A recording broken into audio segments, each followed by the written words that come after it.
Hoy día hablaremos de la vida y ministerio terrenal de la persona más importante que ha existido en el mundo, de nuestro Señor y Dios Jesucristo. Cuando era joven siempre pasaban por la televisión una película llamada, Los años perdidos de Jesús, en el que decían que Jesús hizo lo que hizo porque lo aprendió en la India y otros maestros orientales que conoció en sus viajes siendo joven. Pero ¿qué pasó en los años perdidos de Jesús? Realmente nada en especial.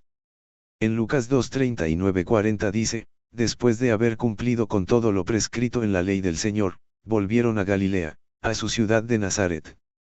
Y el niño crecía y se fortalecía, y se llenaba de sabiduría, y la gracia de Dios era sobre él. Aquí vemos que Jesús regresó con su familia a su ciudad natal, Nazaret de Galilea, en la parte norte de Israel, luego de cumplirse todo lo estipulado por la ley. Si vamos más allá en la Biblia veremos que Jesús no se movió de Galilea, excepto los tiempos que la ley estipulaba que debía viajar a Jerusalén. Veamos esto Marcos 6 del 1 al 4, salió Jesús de allí y vino a su tierra, y le seguían sus discípulos.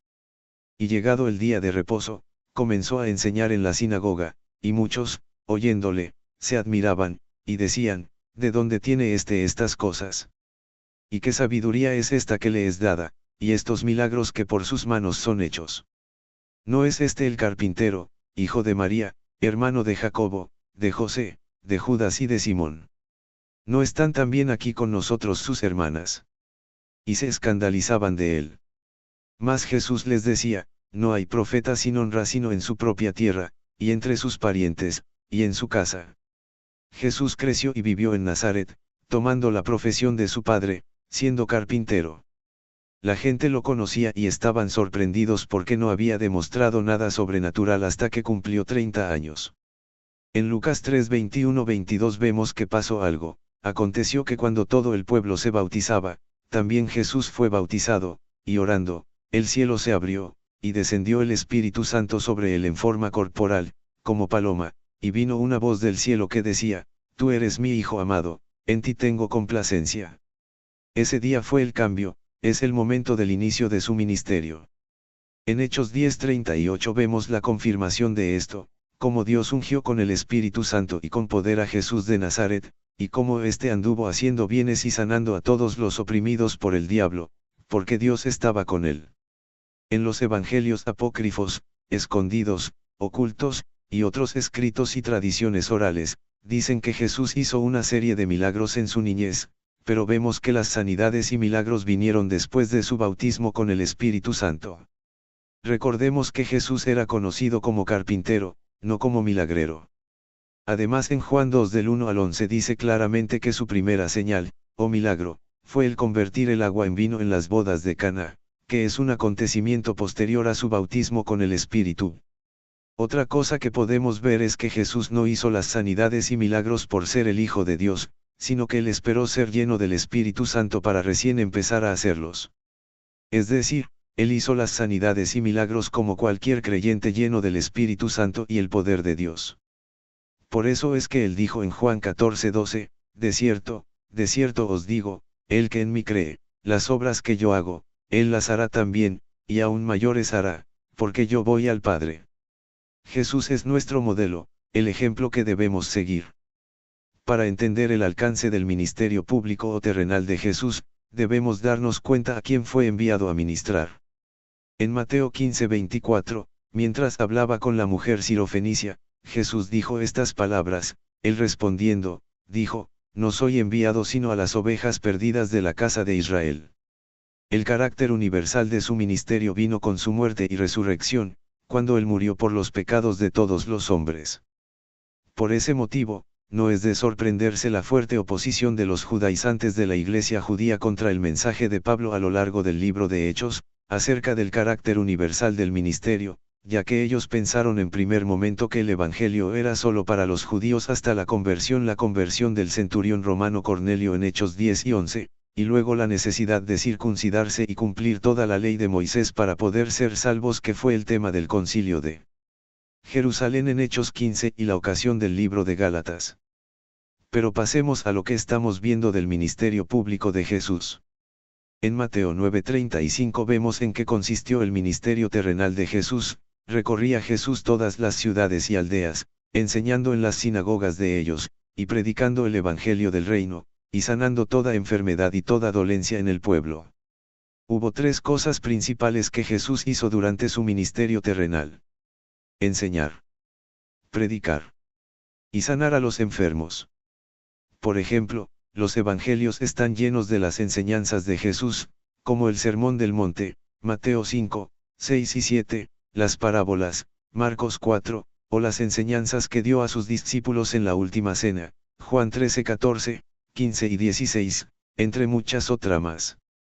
Él enseñaba con tal autoridad que la gente podía ver la diferencia. En Marcos 1, 27 dice, y todos se asombraron, de tal manera que discutían entre sí, diciendo, ¿qué es esto? ¿Qué nueva doctrina es esta, que con autoridad manda aún a los espíritus inmundos, y le obedecen?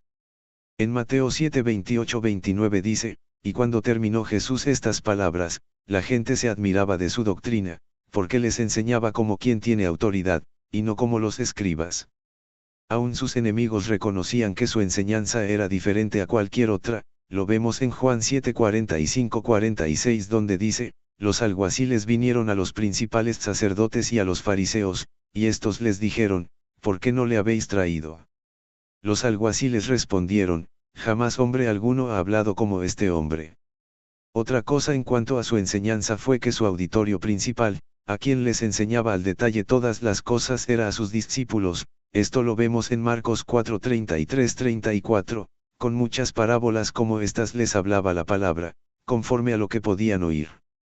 Y sin parábolas no les hablaba, aunque a sus discípulos en particular les declaraba todo. Jesús no le enseñaba todo a la gente, solo lo que podían oír, es a sus discípulos a quienes les declaraba todo. En cuanto a su predicación, veamos lo que dice en Lucas 4 del 16 al 21, cuando Jesús fue a Nazaret, vino a Nazaret, donde se había criado, y en el día de reposo entró en la sinagoga, conforme a su costumbre, y se levantó a leer. Y se le dio el libro del profeta Isaías, y habiendo abierto el libro, halló el lugar donde estaba escrito, el Espíritu del Señor está sobre mí, por cuanto me ha ungido para dar buenas nuevas a los pobres, me ha enviado a sanar a los quebrantados de corazón, a pregonar libertad a los cautivos, y vista a los ciegos, a poner en libertad a los oprimidos, a predicar el año agradable del Señor. Y enrollando el libro, lo dio al ministro, y se sentó, y los ojos de todos en la sinagoga estaban fijos en él. Y comenzó a decirles, hoy se ha cumplido esta escritura delante de vosotros. Este pasaje, al inicio del ministerio de Jesús, nos dice que una parte primordial del ministerio terrenal de Jesús es la predicación de la palabra de Dios. Es interesante que Jesús cita esta profecía de Isaías 61:1-2, en la cual él afirma que es el Mesías, cuando dice, hoy se cumple esta escritura delante de ustedes. Recordemos que Jesús empezó su ministerio predicando en la tierra de Zabulón y Neftalí tal como se había profetizado en Isaías 9:1-2, esto lo vemos en Mateo 4 del 12 al 17, cuando Jesús oyó que Juan estaba preso, volvió a Galilea, y dejando a Nazaret, vino y habitó en Capernaum, ciudad marítima, en la región de Zabulón y de Neftalí, para que se cumpliese lo dicho por el profeta Isaías, cuando dijo, tierra de Zabulón y tierra de Neftalí, camino del mar, al otro lado del Jordán, Galilea de los gentiles, el pueblo asentado en tinieblas vio gran luz, y a los asentados en región de sombra de muerte, luz les resplandeció. Desde entonces comenzó Jesús a predicar, y a decir, arrepentíos, porque el reino de los cielos se ha acercado. Podemos ver que Jesús tuvo un ministerio de predicación. Finalmente podemos ver que Jesús tuvo un ministerio de sanidades y milagros. A lo largo de los evangelios podemos ver cómo la gente venía para oírle y recibir sanidad. En Lucas 6:17 vemos esto, descendió con ellos, y se detuvo en un lugar llano, en compañía de sus discípulos y de una gran multitud de gente de toda Judea, de Jerusalén y de la costa de Tiro y de Sidón, que había venido para oírle, y para ser sanados de sus enfermedades. Y en Mateo 8:16-17 vemos, y cuando llegó la noche, trajeron a él muchos endemoniados, y con la palabra echó fuera a los demonios, y sanó a todos los enfermos, para que se cumpliese lo dicho por el profeta Isaías, cuando dijo, él mismo tomó nuestras enfermedades, y llevó nuestras dolencias.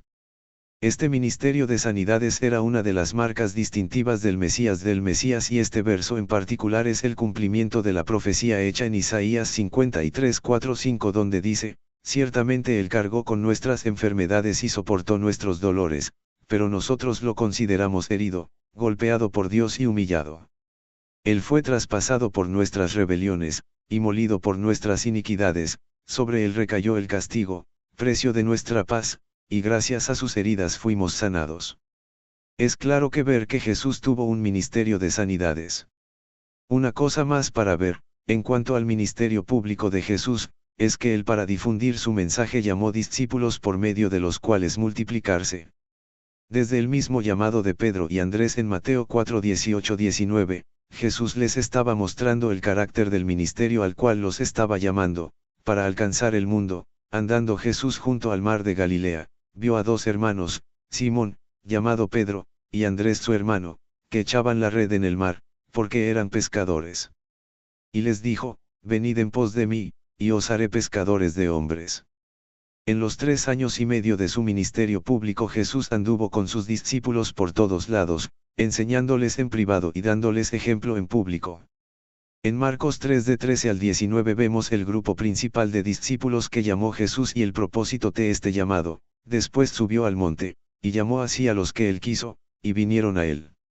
Y estableció a 12, para que estuviesen con él, y para enviarlos a predicar, y que tuviesen autoridad para sanar enfermedades y para echar fuera demonios, a Simón, a quien puso por sobrenombre Pedro, a Jacobo hijo de Zebedeo, y a Juan hermano de Jacobo, a quien es apellido Boanerges, esto es, hijos del trueno, a Andrés, Felipe, Bartolomé, Mateo, Tomás, Jacobo hijo de Alfeo, Tadeo, Simón el cananista, y Judas Iscariote, el que le entregó.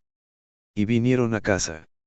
El propósito del llamado de los 12 era estar con Jesús, enviarlos a predicar, y darles autoridad. Es interesante ver que el primer ministerio de los 12 fuera estar con Jesús. Y es que para poder reproducirse en ellos, lo primero era instruirlos de una manera personal. Lo segundo que hizo fue darles una misión, los envió a predicar. Y lo tercero es darles la provisión, o los medios para cumplir con su misión, es decir, les dio autoridad. En el libro de Hechos podemos ver lo bien que aprendieron su trabajo. Y eso es lo que debemos hacer ahora, estar con Jesús teniendo comunión con Dios y estudiando su palabra. Involucrándose en su misión, que es cumplir la gran comisión de Mateo 28:18-19 y Marcos 16:15-16, predicando el Evangelio en todo el mundo a todos los hombres y discipulado a todos los que se conviertan. Y recibir y caminar con la autoridad que Dios nos dio en el bautismo del Espíritu Santo y su palabra. Y va a pasar lo que pasó con los primeros discípulos, en Marcos 16:20 lo vemos, y ellos, saliendo, predicaron en todas partes, colaborando con ellos el Señor y confirmando la palabra por las señales que la acompañaban. Esa palabra colaborar en griego significa trabajar junto con alguien, es decir, Jesús trabaja mano a mano juntamente contigo, y confirmará el Evangelio con señales y milagros poderosos cuando lo prediques.